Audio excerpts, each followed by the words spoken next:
सब एक गली खड़ंजा ऐसे ही पड़ा हुआ है। क्या मुद्दा होगा इस बार? किस मुद्दे पर है मतदान कि होगा? हमको सपा को वोट देना है, भाजपा को हटाना है किसी तरह भी। भाजपा को हटाना है। इस वक्त विधानसभा सेराया के सुबंथा गांव में है और हमारे साथ कुछ लोग जुड़ रहे हैं। उनसे हम पूछेंगे कि क्या इस बार स्थिति है इस विधानसभा चुनाव के लेकर 5 साल में कितना काम हुआ है? 5 साल कुछ नहीं हुआ। क्या इस बार बदलाव होगा या फिर वही सरकार आएगी? नहीं सरकार ना रही, बदलाव होना जरूरी ना रही, ना रही यहाँ कोई दादी ना कहाँ योगी जी काम ना किए हूँ।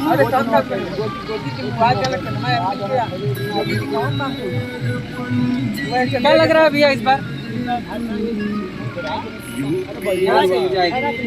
सदा के लिए। हाँ, सदा के लिए। हम लोग के साथ अभी यहाँ पे समाजवादी पार्टी के भी लोग कुछ आए हुए हैं, उनसे भी हम बातें करेंगे कि किन मुद्दों को लेकर वो विधानसभा से एराया का अभी इधर क्षेत्र में घूम रहे हैं, उनसे भी कुछ बातें करेंगे।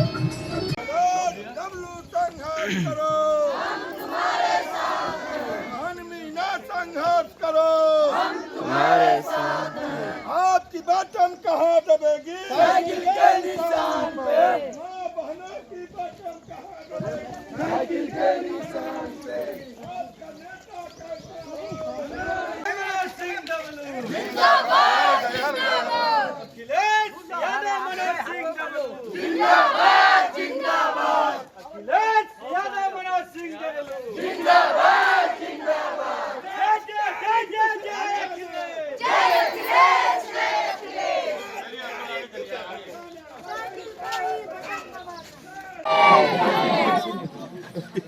उधर चले जाओ, उधर का देख के कुछ बना लो। उधर जा रहे हैं। मतदान हो रहा है और कहीं ना कहीं धीरे धीरे तस्वीरें भी साफ हो रही है। तो किन मुद्दों के साथ आप इस क्षेत्र में निकली हुई? एक्चुअली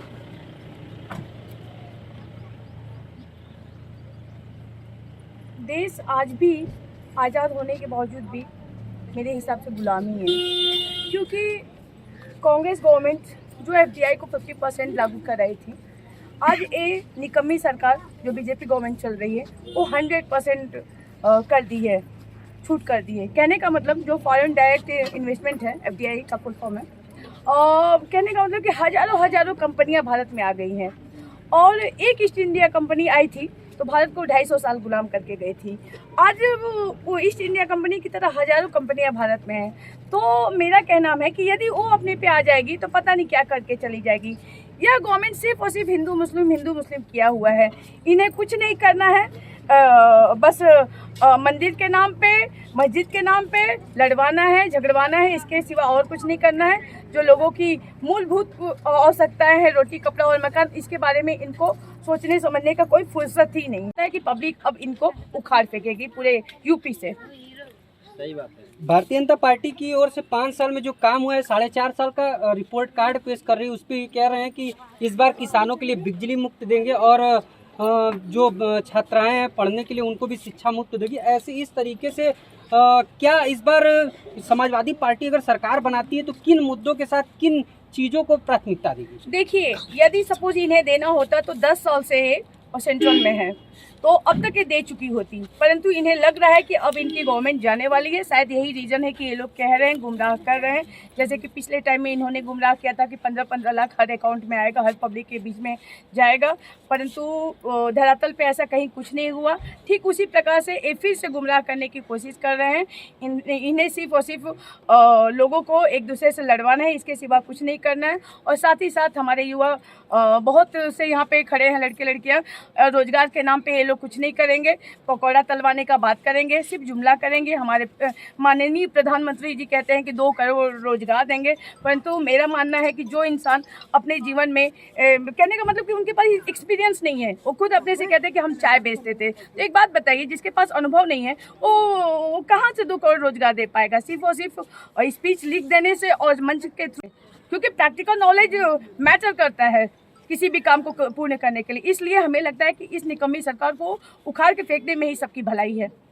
5 जब यह सेराया, जब धानापुर से सेराया विधानसभा बना था, उस वक्त भी मनोज सिंह डब्लू सेहराया से पहली बार विधायक बने थे और इसके बाद जब 2017 में फिर चुनाव हुआ तो उसके बाद यहाँ सुशील सिंह विधायक हुए, तो कहाँ कमी रह गई थी कि जनता ने उन्हें सत्ता से बेदखल कर दिया? एक्चुअली फर्स्ट ऑफ ऑल हम अपने विषय में बताना चाहेंगे। हम विधायक जी के पूर्व विधायक जी की बहन है मीना सिंह। हम जिला पंचायत का चुनाव इस एरिया से लड़े थे। हम देखे थे कि कितना प्रॉब्लम्स है यहाँ पे, जैसे कि अभी बताए हमके रोटी कपड़ा और मकान, इसके लिए भी आम जनता जूझ रही है। कहने का मतलब कि हमें लगा जब चुनाव हम हार गए तो हम काफ़ी डिप्रेशन में थे, लेकिन फिर हमें लगा जब पता चला कि नहीं मोदी जी सबको 15-15 लाख सबके अकाउंट में डालेंगे, तो हम बहुत खुश हुए कि चलो कम से कम पब्लिक को, हम तो मेरे पास तो उतना एबिलिटी नहीं है, कैपेबिलिटी कि हम सबको 15-15 लाख दे सके, लेकिन यदि हमारे प्रधानमंत्री जी बोले हैं कि 15-15 लाख देंगे तो हम बहुत खुश हुए कि चलो भैया। तो जाहिर सी बात है कि धरातल पे ये लोग कुछ नहीं दिखाए और सिर्फ जनता को गुमराह किए। और रह गई बात जैसे कि सिलेंडर का ही है, तो जो योजना चलाए थे, क्योंकि हर जगह सिटीज़ में आपको पता ही होगा कि पाइपलाइन वगैरह बिछाना था, सिलेंडर पड़ा हुआ था। एक बिजनेसमैन थे ही मोदी जी, वो पब्लिक के बीच में बंटवा दिए। अब 1-1 हज़ार का गरीब जनता सिलेंडर भरवाए, उनके लिए कोई दिक्कत तो है नहीं जी। जो अभी इस वक्त जो विकास के मुद्दे पर वो बात कर रहे हैं, जैसे कि आवास देना या फिर राशन जो दे रहे हैं, या फिर आपने जैसा बताया कि 15 लाख रुपए देने की बात कर रहे हैं, तो ये विकास के मुद्दे पर तो ये चीज़ें नहीं आता है कि ये 15 लाख रुपए दें, आवास दें और राशन फ्री दें। तो इसके बिहाफ पे जो अखिलेश यादव की सरकार ने क्या प्लान बना रखा है इस बार?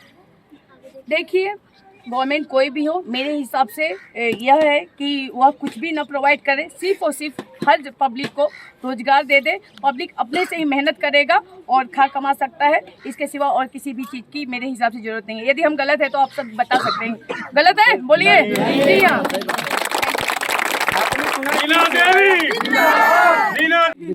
पूर्व विधायक मनोज सिंह डब्लू की बहन ने क्या कुछ कहा और जनता से क्या अपील है इस बार जो चुनाव होने जा रहा है, आम चुनाव, क्योंकि देखा जाता है विधानसभा चुनाव जातिगत वोटों को लेकर काफ़ी उलझनें बनी रहती हैं, तो इस बार क्या अपील है जनता से? हम यहाँ की पब्लिक से यही अपील करना चाहेंगे कि आप वोटिंग करने से पहले यह जरूर देखिएगा कि सरकार किस चीज़ों पे बात करिए, जैसे कि एक दूसरे से लड़वाने की बातें कर रही है। जाहिर सी बात है, बहुत सी महिलाएं होंगी, यहाँ पे दारू बिक रहा बांटा जा रहा है, तो जाहिर सी बात है हस्बैंड पी के आ रहा होगा तो घर में डिस्टर्बेंस हो ही रहा होगा। तो बेटा इस बात को ध्यान में रख के आप वोटिंग करना। इसके साथ साथ बहुत से वोट्स खरीदने की भी बात हो रही है, 500-1000 दे के। हम उन तमाम लोगों को कहना चाहेंगे कि आप लोग मजबूर हैं, गरीब हैं, शायद यही कारण है कि इतना छोटा रकम ले लेते हैं और उसके बाद हमारे विधायक जी, सांसद जी लोग 6-6 साल तक, 5-5 साल तक दिखाई नहीं देते हैं। इसलिए हम कहना चाहेंगे बेटा कि अपने फ्यूचर को देखते हुए आप लोग वोटिंग करेंगे तो आप लोग का भी भलाई होगा और हमारे जैसे लोगों का भी भलाई होगा, क्योंकि हम दोनों भाई बहन पिछले 3 बार 4 बार से चुनाव लड़ रहे हैं और इन्हीं सब तमाम लोगों की वजह से हम लोग सक्सेस नहीं हो पा रहे हैं। तो प्लीज़ धन्यवाद।